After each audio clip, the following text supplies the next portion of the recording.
Hello everyone, welcome back after a very long time indeed. And firstly, apologies to our fans for such a long hiatus and break. That's because we moved all the way from Bangalore, India to Western Florida. We love being here. You see the new background. This is our new kitchen. This is our new home. And love cooking in this kitchen. Looking forward to making plenty dishes for you over here.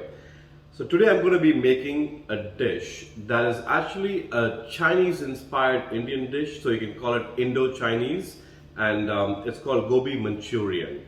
So let's get started.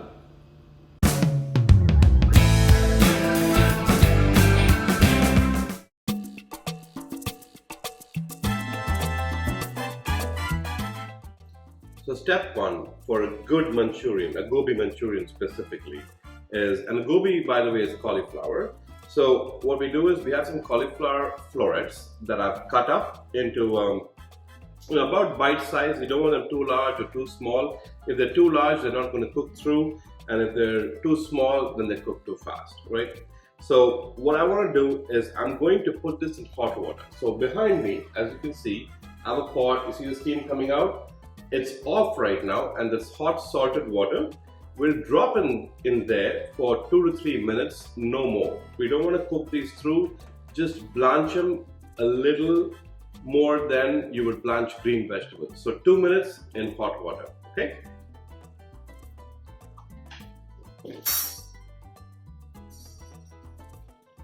Okay, so while that's happening, let's make a batter. So for a good Gobi Manchurian, that needs to be blanched and dried completely. I'll show you in a minute. I'm going to put it on a towel, dry it off, and we need to have a good batter, of course. You don't want to put too much batter or too little, which means the batter cannot be too thick, cannot be too thin. We have to get it just right. So for that, I have here some all-purpose flour. It's about 12 tablespoons, but you will see the measurements down below. So this is about actually 10, excuse me, not 12. We've got that. I have some cornstarch, and to this I will also add some black pepper and red chili powder and a bit of salt. The credit for Gobi Manchurian or Manchurian in general goes to Chef Nelson Wong, who was the chef back in 1975. He was a chef of the cricket club in Mumbai. He was asked to come up with something new, something that's from his region, China, but also friendly to Indians, what Indians would like. So he came up with a Manchurian, and that's the origin of the dish.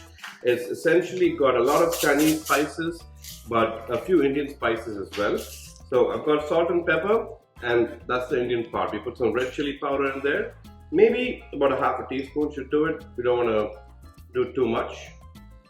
And that's the ingredients for your batter for Gobi Manchurian. Now, with this, we will add water to it slowly, and we can come get a closer look here. So I'm going to add water to this slowly so we get a batter that's uniform, without lumps, but at the same time not too thick, not too thin. So I'm going to add water a little bit at a time. So while I'm mixing this, Gobi Manchurian can be made two ways. You can make this dry or as a sauce or a gravy that goes with rice or noodles.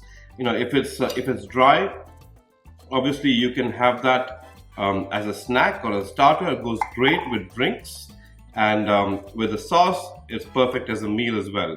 Today I'm going to make a semi-dry sauce, so I can have it either way. You know, so I'm going right down the middle. So I have my batter ready.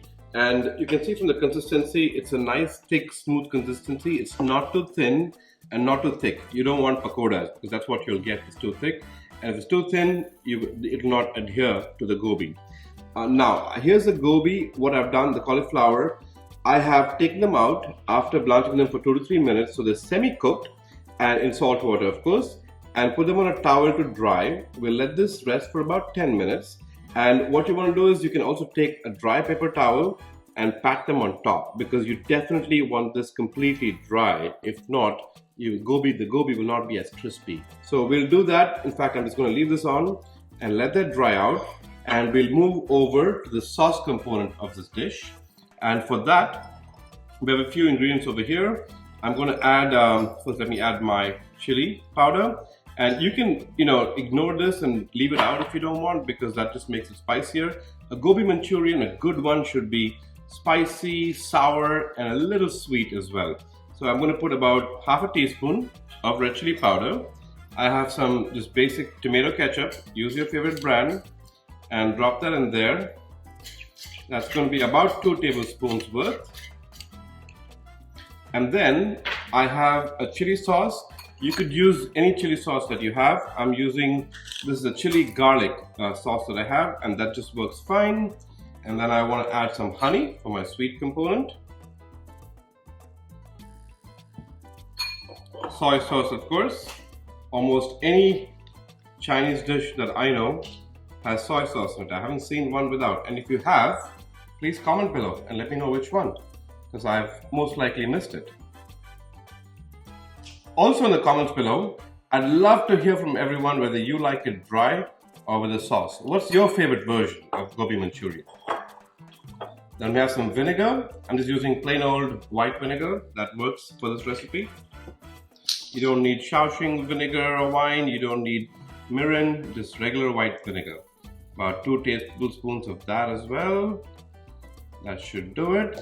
And I'm going to add a dash of sesame oil. Sesame oil, and this is not gingerly, it's sesame oil. The Asian version adds a lot of flavor. So we're going to drop a little bit of in there. And of course, all we do is give this a nice stir. You don't need any salt, because remember, soy sauce is very salty. So I'll give this a stir.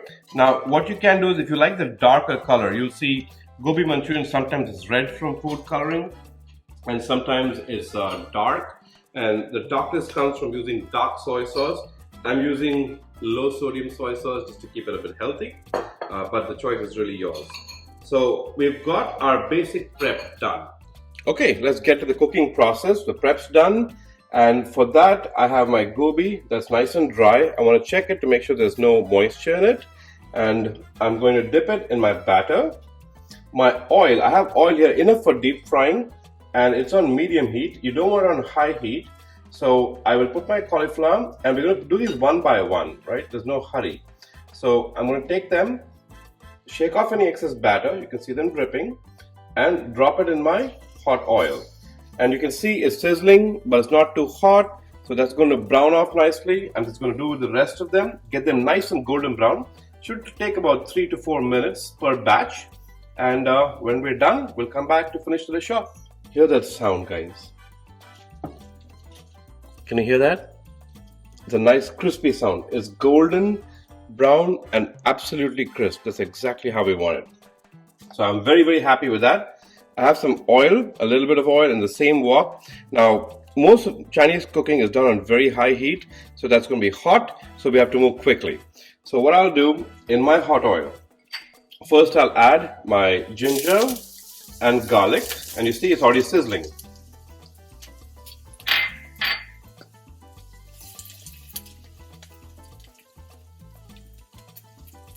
And a good Manchurian is nothing if it's not spicy. So we'll add our green chillies. That's finely diced. Throw those in there. Beautiful.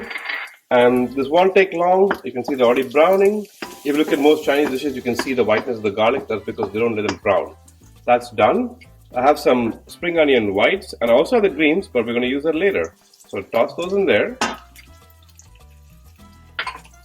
Give them a quick whirl, and spring onions also, guys, it doesn't take long at all to cook. So we want to move quickly. That's done. And my sauce mix, which I made earlier, I'm going to add that to my pan.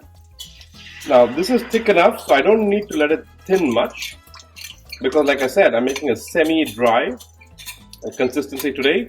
And if you want a sauce to this consistency, you add to these proportions, just make them double and also add some water.